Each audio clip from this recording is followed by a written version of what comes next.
Hello, I'm Dr. Darlene Chambers, Senior Vice President for Programs and Services with the National Charter Schools Institute.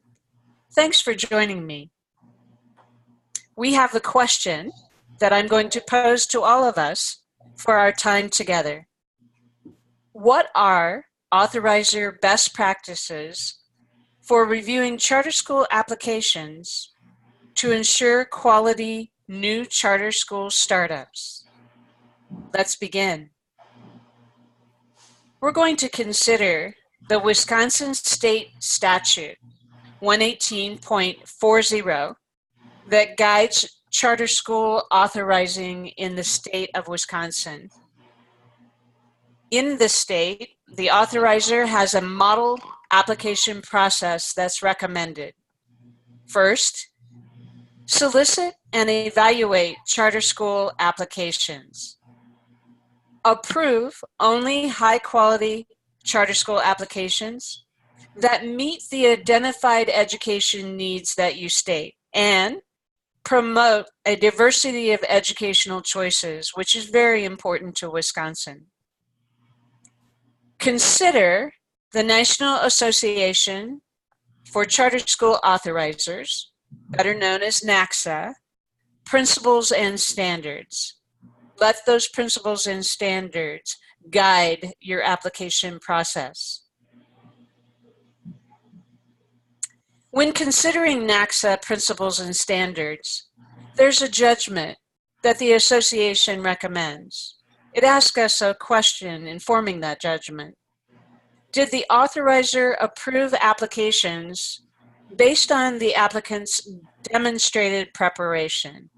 Is this group prepared to open a quality charter school, expand an existing one, or perhaps replicate an already proven high-quality charter school? And does this group have the capacity to open and operate the school? Considering NACSA's core resource, application process and decision making, which is located on the NACSA website, I strongly recommend that you access that. It was written in 2017 and it's an excellent guide and resource. There are 4 essential elements to pay attention to.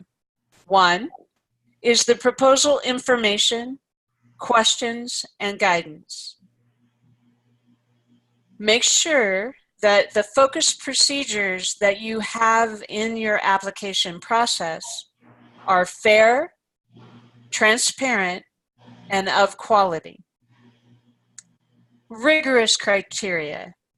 Rigorous is not a negative word. It means that you're going to spend time evaluating on behalf of the students and parents in the state of Wisconsin this application to make sure that it has the potential to be a quality school and provide quality education, and that your application process has rigorous decision making.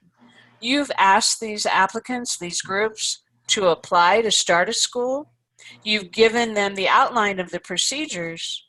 Then it's important that your criteria and decision making be taken seriously, and that they understand the process of how you will make the decisions of whether they can open or their application is denied. Wisconsin also has an authorizer best practice guide that can be located on the Works CISA 9 website. I highly recommend it as well. It was written in 2015 to consider Law 118.40, the law, and best practices of NACSA. There were focus groups brought together, and their advice was considered on what are Wisconsin best practices. In the world of application, a quality authorizer implements a process that includes clear questions and guidance. Agrees with NACSA that there be a rigorous approval criteria. Decision-making should be taken seriously and be forthright and rigorous, and that it be transparent to the applicants themselves and to the public in Wisconsin. The Wisconsin Best Practices also delves in and clarifies the questions and guidance of what a quality authorizer uses.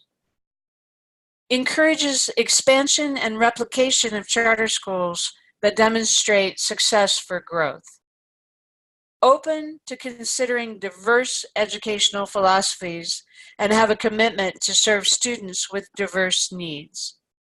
So what type of questions, what type of application process, what type of transparent guidance can the authorizer give in order to encourage that expansion and encourage diversity?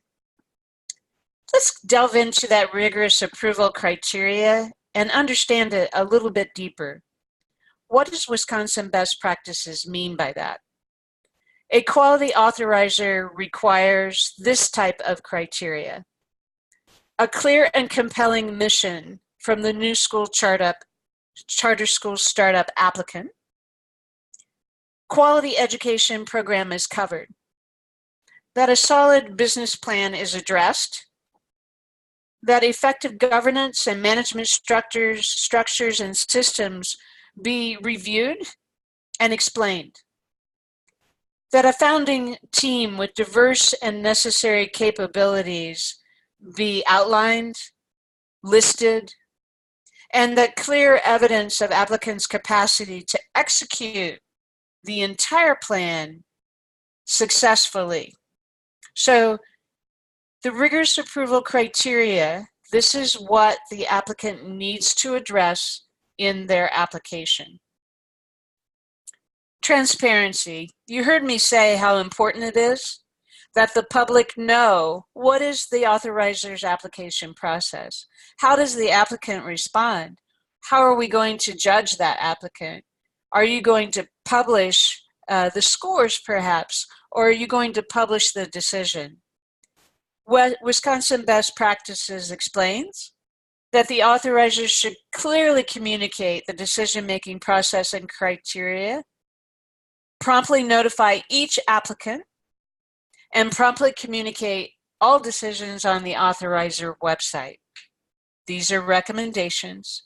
We choose your judgment, but it's important for the public to know that this high-stakes decision has a solid framework behind it, a timeline, and what decisions were made.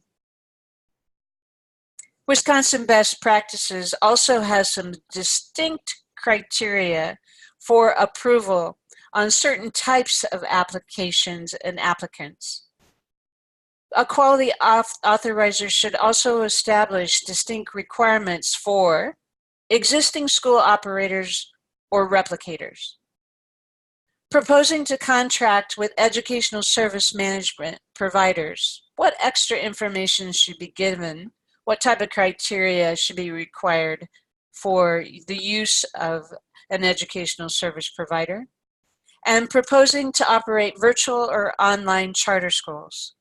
The framework, the format is different in virtual online as opposed to a brick and mortar school.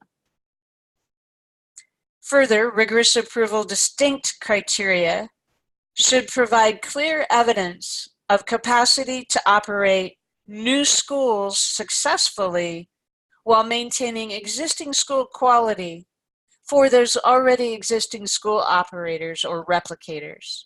So again, the school exists, the applicant would like to expand or replicate the existing schools. Pay attention, do they have the capacity to do so while maintaining the quality of the current school?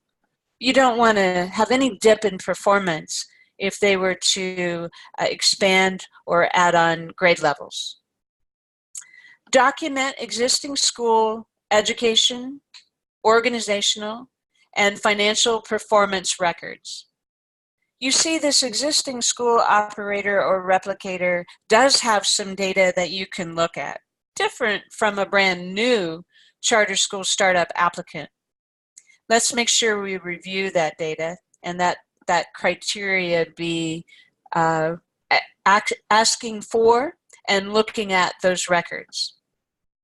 Explain any never opened, terminated, or non-renewed schools. Is there a track record? that there's been an issue of trying new school startups or perhaps a school that closed, and just look at the reasoning behind it. Present growth plan, business plan, and most recent financial audits. Again, reminding us that we're talking about existing operators, existing schools that are applying for expansion and or replication. You've got some solid data. Why not review it, especially the financial audits? We have a guiding question that we started with, and we will end our YouTube with today. What are Authorizer's best practices for reviewing charter school applications to ensure quality new charter school startups? Thank you so much for being with me today.